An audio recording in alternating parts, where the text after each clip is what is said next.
குழந்தையின் மீது திடீரென பாய்ந்து கடித்து குதறும் தெருநாய். நல்ல வேளை அங்க ஆள் இருந்தாங்க, இல்லன்னா அந்த குழந்தைக்கு என்ன ஆகியிருக்கும்? இது குறித்து உடனடியாக நடவடிக்கை எடுங்க.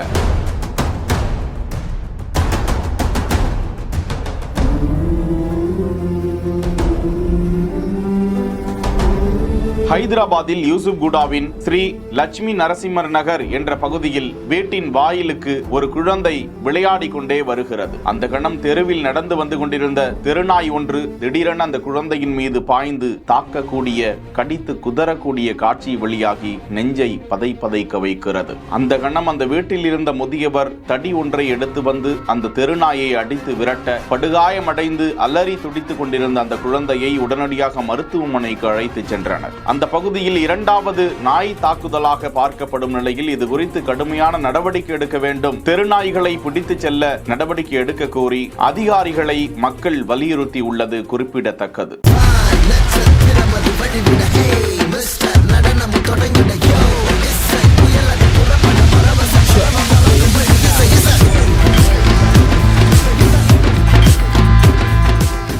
செய்திகளை வழங்குவோர் Manju group, SIMS pharmacy and clinics, grand royal tour. செய்திகளை உடனுக்குடன் தெரிந்து கொள்ள பிஹைண்ட் வுட்ஸ் நியூஸ் வாட்ஸ்அப் சேனலுடன் இணைந்திருங்கள்.